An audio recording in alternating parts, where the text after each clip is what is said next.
ఈరోజు ఎక్సెల్‌లో pivot table గురించి తెలుసుకుందాము. పివోట్ టేబుల్ యొక్క ముఖ్య ఉద్దేశ్యం ఏమిటంటే, ఏ సేల్స్ పర్సన్ ఏ ప్లేసెస్‌లో ఏ ప్రొడక్ట్స్ ఎంతెంతకు అమ్మాడు అనేది పూర్తి డేటా అనేది తెలుస్తుంది ఈ పివోట్ టేబుల్ ద్వారాగా. కాబట్టి ఈ పివోట్ టేబుల్ అనేది ఏ విధంగా యూజ్ చేయాలో ఇప్పుడు చూద్దాము. అందుకోసం ఇక్కడ సేల్స్ టేబుల్‌ను ముందుగానే టైప్ చేసి ఉంచటం జరిగింది.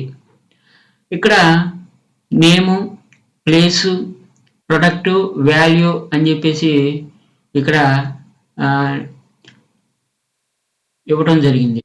ఇక్కడ ముందుగానే సేల్స్ టేబుల్‌ను టైప్ చేసి ఉంచటం జరిగింది.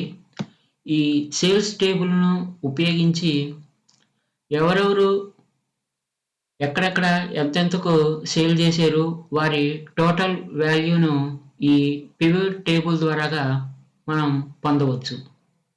ఇక్కడ ముందుగానే సేల్స్ టేబుల్‌ని టైప్ చేసి ఉంచడం జరిగింది. ఈ సేల్స్ టేబుల్‌ను ఉపయోగించి పివోట్ టేబుల్‌ను ఏ విధంగా యూజ్ చేస్తారో ఇప్పుడు చూద్దాం. ముందుగా ఈ టేబుల్‌లో ఉన్నటువంటి ఫస్ట్ సెల్ అయినటువంటి డేట్‌ని సెలెక్ట్ చేసి కంట్రోల్ ఏ అని గనక ప్రెస్ చేసినట్లయితే ఈ టేబుల్ మొత్తం కూడా సెలెక్ట్ అవుతుంది. ఈ సెలెక్ట్ చేసిన తర్వాత ఇన్సర్ట్ ట్యాబ్‌ని క్లిక్ చేసి ఫస్ట్‌ది అయినటువంటి పివోట్ టేబుల్‌ని క్లిక్ చేసి తర్వాత ఫ్రమ్ టేబుల్‌ని క్లిక్ చేసినట్లయితే ఇక్కడ ఒక డైలాగ్ బాక్స్ అనేది డిస్‌ప్లే అవుతుంది. ఈ డైలాగ్ బాక్స్‌లో న్యూ వర్క్‌షీట్‌ని క్లిక్ చేసి ఓకే అని ప్రెస్ చేసినట్లయితే పివోట్ టేబుల్‌కి సంబంధించినటువంటి ఫీల్డ్ నేమ్స్ అనేవి ఇక్కడ ఫస్ట్ బాక్స్‌లో డిస్‌ప్లే అవుతాయి.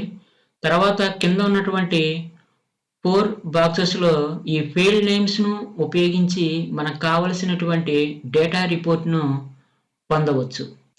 ఇప్పుడు ఏ పర్సన్ ఎంతెంతకు సేల్ చేశారనేది టోటల్ వాల్యూ అనేది మనకి కావాలి అంటే గనక ముందుగా ఈ వాల్యూస్‌ని క్లిక్ చేసినట్లయితే ఈ ఫోర్త్ బాక్స్ అనేటువంటి వాల్యూస్ బాక్స్‌లో డిస్‌ప్లే అవుతుంది.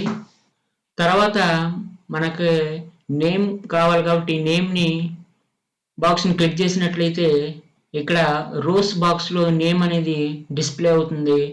తర్వాత ఏ పర్సన్ ఎంతెంతకు అమ్మాడు అనేది టోటల్ వాల్యూ అనేది డిస్‌ప్లే అవుతుంది.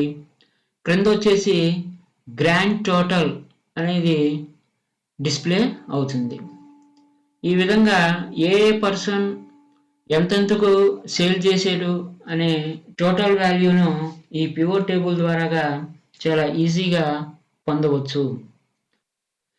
ఒక ప్రొడక్ట్ యొక్క వాల్యూని ఏ విధంగా చేంజ్ చేయొచ్చో ఇప్పుడు చూద్దాం. పెప్సీ టోటల్ వాల్యూ వచ్చేసి ఇక్కడ 3000 ఉంది. దానికి 500 యాడ్ చేసినట్లయితే 3500 అవుతుంది. తర్వాత ఇక్కడ పెప్సీ యొక్క టోటల్ వాల్యూ వచ్చేసి 5000 ఉంది. ఇందాక మనం యాడ్ చేసినటువంటి 500 యాడ్ అవ్వలేదు. ఆ 500 యాడ్ అవ్వాలంటే గనక ఈ టోటల్ వాల్యూ ఉన్నటువంటి పెప్సీ ఎదురుగా ఉన్నటువంటి టోటల్ వాల్యూ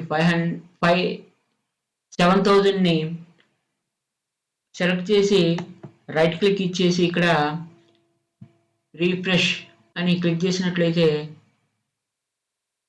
500 అనేది యాడ్ అవుతుంది. ఈ విధంగా ప్రొడక్ట్ యొక్క వాల్యూని చేంజ్ చేయవచ్చు. ఇప్పుడు ఏ పర్సన్ ఏ ప్రొడక్ట్‌ను సేల్ చేసినారో వారి యొక్క టోటల్ వాల్యూను ఇప్పుడు చూద్దాం. ముందుగా నేమ్‌ని టిక్ చేయాలి. టిక్ చేసినట్లయితే రోస్ బాక్స్‌లో డిస్‌ప్లే అవుతుంది. తర్వాత మనకి ప్రొడక్ట్ వాల్యూ కావాలి కాబట్టి ప్రొడక్ట్‌ని క్లిక్ చేయాలి.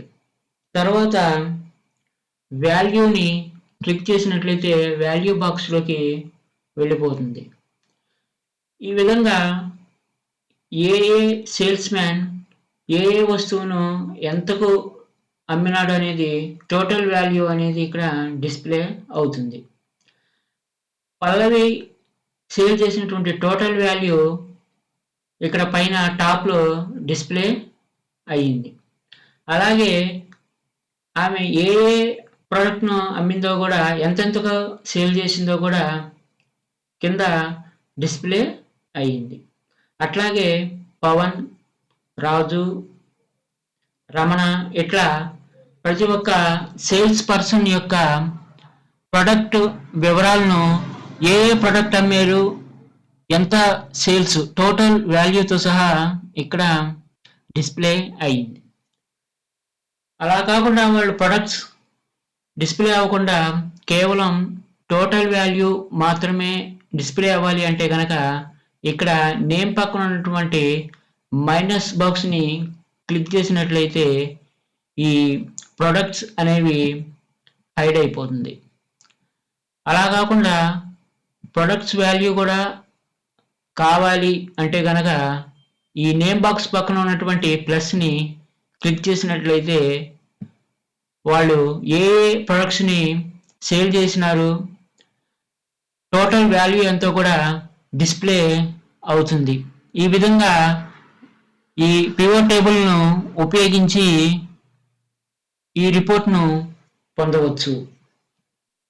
ఇప్పుడు ఏ ప్లేసెస్లో ఏ ప్రొడక్ట్స్ను సేల్ చేశారో తెలుసుకోవాలి, ఆ రిపోర్ట్ను పొందాలి అంటే కనుక ముందుగా ప్రొడక్ట్ను క్లిక్ చేయాలి. తర్వాత వాల్యూని క్లిక్ చేసినట్లయితే వాటికి సంబంధించినటువంటి వాల్యూస్ అనేవి టోటల్ వాల్యూస్ అనేవి డిస్ప్లే అవుతాయి. ఇప్పుడు ఈ కోకోకోలాకు సంబంధించినటువంటి డీటెయిల్స్ కావాలంటే ముందుగా ఈ కోకోకోలా దగ్గర ఉన్నటువంటి టోటల్ వాల్యూ సెల్ని సెలెక్ట్ చేసి రైట్ క్లిక్ ఇచ్చి ఇక్కడ షో డీటెయిల్స్ అని కనుక క్లిక్ చేసినట్లయితే కోకోకోలాకు సంబంధించినటువంటి డీటెయిల్స్ మొత్తం కూడా డిస్ప్లే అవుతుంది. ఆ కోకోకోలా సంబంధించినటువంటి ప్రొడక్ట్ను ఎక్కడెక్కడ ఎంత సేల్ చేశారు, ఎవరు సేల్ చేశారు అనేది ఇక్కడ డిస్ప్లే అవుతుంది. కాబట్టి మనకు ఒక ప్రోడక్ట్కి సంబంధించినటువంటి వాల్యూని ఏ ఏ ప్లేసెస్లో సేల్ చేశారు, ఎవరెవరు సేల్ చేశారు అనేది మనకి పూర్తిగా డిస్ప్లే అవుతుంది. ఇప్పుడు మనకు ఏ ప్లేస్లో ఏ ఏ ప్రొడక్ట్స్ సేల్ చేసినారు అనేటువంటి ఈ డీటెయిల్స్ కావాలి అంటే కనుక ఇక్కడ ఈ బాపట్లలో ఉన్నటువంటి 11,000 అంటే 11,000ని సెలెక్ట్ చేసి రైట్ క్లిక్ ఇచ్చి ఇక్కడ షో డీటెయిల్స్ అని కనుక క్లిక్ చేసినట్లయితే బాపట్లలో ఎవరెవరు ఏమేమి సేల్ చేసినారు వాటి వాల్యూతో పాటు డేట్తో సహా మొత్తము డిస్ప్లే అవుతుంది. కాబట్టి ఈ విధంగా కూడా ఈ పివట్ టేబుల్ను ఉపయోగించి డేటాను పొందవచ్చు.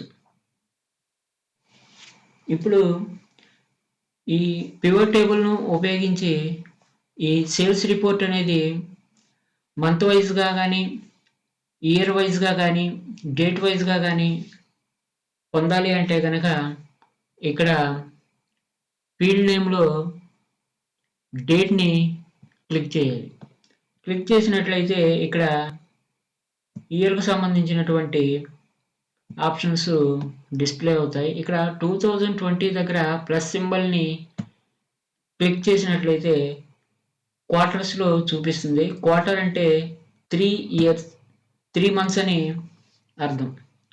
ఈ 3 months జనవరి, ఫిబ్రవరి, మార్చి నెలలో సేల్స్ చేసినట్లుగా రిపోర్టు చూపిస్తుంది. మీకు క్వార్టర్స్లో రిపోర్ట్ అనేది అవసరం లేదు అనుకుంటే కనుక క్వార్టర్ పక్కన ఉన్నటువంటి సింబల్ని క్లిక్ చేసినట్లయితే ఈ క్వార్టర్స్ అనేవి హైడ్ అయిపోతాయి. తర్వాత మీకు మంత్స్ వైజ్‌గా కావాలి అంటే గనక ఇయర్ పక్కన ఉన్నటువంటి ప్లస్ సింబల్‌ని రైట్ క్లిక్ ఇచ్చి గ్రూప్ అని క్లిక్ చేసినట్లయితే ఇక్కడ ఒక డైలాగ్ బాక్స్ అనేది డిస్‌ప్లే అవుతుంది. ఇక్కడ క్వార్టర్స్ వైజ్‌గా అవసరం లేదు కాబట్టి క్వార్టర్స్‌ని అన్‌సెలెక్షన్ చేసి మంత్స్‌ని, ఇయర్స్‌ని సెలెక్ట్ చేసి ఓకే అని గనుక ప్రెస్ చేసినట్లయితే ఇక్కడ మంత్ వైజ్‌గా ఈ సేల్స్ రిపోర్ట్ అనేది డిస్‌ప్లే అవుతుంది. మంత్ వైజ్‌గా అవసరం లేదు. క్వార్టర్ క్వార్టర్ వైజ్‌గా కావాలి అంటే గనక ఈ ఇయర్ పక్కన ఉన్నటువంటి మైనస్ సింబల్‌ని క్లిక్ చేసినట్లయితే ఇక్కడ ఈ మంత్స్ అనేది హైడ్ అయిపోతుంది. తర్వాత మళ్ళీ ఇయర్ పక్కన ఉన్నటువంటి ప్లస్ సింబల్‌ని క్లిక్ చేసి ఇక్కడ గ్రూప్‌ని క్లిక్ చేసినట్లయితే ఇక్కడ డైలాగ్ బాక్స్ డిస్‌ప్లే అవుతుంది. అప్పుడు క్వార్టర్స్‌ని సెలెక్ట్ చేసి మంత్స్‌ని అన్‌సెలెక్ట్ చేసి ఓకే అన్నట్లయితే సేల్స్ రిపోర్ట్ అనేది క్వార్టర్స్ రూపంలో డిస్‌ప్లే అవుతుంది. కాబట్టి ఈ పివట్ టేబుల్‌ను ఉపయోగించి మనకు కావలసినటువంటి రిపోర్ట్‌ని ఈజీగా పొందవచ్చు. ఏ పర్సన్ ఎంత వాల్యూకు ప్రొడక్ట్స్‌ను అమ్మినాడో ఇక్కడ డిస్‌ప్లే అయ్యింది. ఈ టోటల్ వాల్యూని పర్సెంటేజ్‌లో కనుక చూడాలి అంటే గనక ఫస్ట్ ఈ వాల్యూస్ మొత్తాన్ని సెలెక్ట్ చేసి రైట్ క్లిక్ ఇచ్చి ఇక్కడ షో వాల్యూ యాజ్‌ని క్లిక్ చేసి ఇక్కడ పర్సెంటేజ్ ఆఫ్ గ్రాండ్ టోటల్‌ని గనక క్లిక్ చేసినట్లయితే ఇక్కడ ఏ సేల్స్ మ్యాన్ ఎంత పర్సెంటేజ్‌ని సేల్ చేసినాడో డిస్‌ప్లే అవుతుంది. దీన్ని బట్టి ఈ పర్సెంటేజ్ ద్వారాగా ఏ సేల్స్ మ్యాన్ ఎక్కువగా సేల్ చేశాడో మనం గెస్ చేయవచ్చు. ఈ విధంగా పివట్ టేబుల్‌ను ఉపయోగించి మనం కావాల్సినటువంటి రిపోర్ట్‌ను ఈజీగా పొందవచ్చు. ఈ వీడియో గనక మీకు నచ్చినట్లయితే లైక్ చేయండి, షేర్ చేయండి, సబ్స్క్రైబ్ చేయండి. Thank you for watching.